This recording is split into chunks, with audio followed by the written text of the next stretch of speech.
that was no hesitation, yes. Even my agents and stuff just thought like, oh, this is interesting. I mean, I thought you only wanted to play like just total freaks all the time. Like, he is a freak, this is another freak.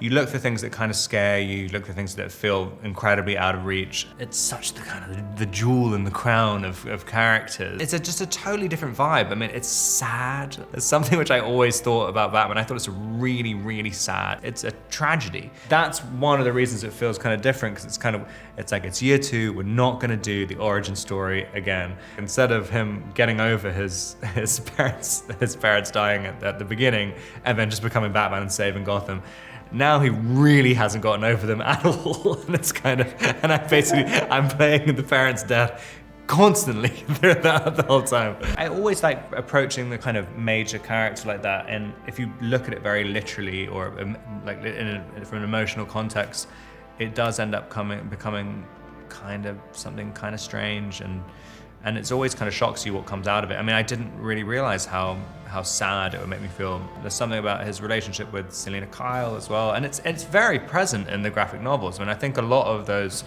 writers really touched on that. There's ways to reinterpret that character. I mean, an infinite number of ways. This is the maybe 9th or 10th Batman movie, and it does feel incredibly different. It's funny, I was talking to other actors who are in the movie, and everyone else said like, no, and even Matt was saying like, don't watch the other ones, don't watch any of the other movies, don't be thinking about that kind of stuff too much. But I was like, I've already seen all the other movies, and they're incredibly familiar to me, and I like all the other movies. It's not like you're trying to rescue like a dead character. I mean, they're all like really, really good portrayals. And I kind of really watched a lot of them on the run-up up to it to just see where's a gap. And something that hasn't really been explored yet. I think it's also really fun as well doing that, because it's like every single person who's played Batman is a pretty heavyweight actor, and they all had great interpretations of it, and very, very different. So it was fun watching them all. I definitely don't have a favorite. No.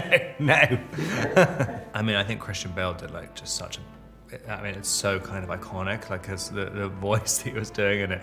But it's almost impossible to not do that. It's really hard to get into a artificially lower register. I mean, to do it a long time, because I mean, there's a lot of scenes in this as well where you're there's long dialogue scenes as Batman, which is quite unique out of a lot of the other movies in the series, and trying to kind of stay really, really low and have kind of nuance in the lines and stuff. I mean, it's really hard. It's really, really hard. I think I was doing vocal exercises without actually knowing they were vocal exercises. I think your larynx or something just got strengthened when I was doing the movie. When I was doing ADR for it, I mean, I couldn't even do the voice again. I mean, it had completely reverted back to normal.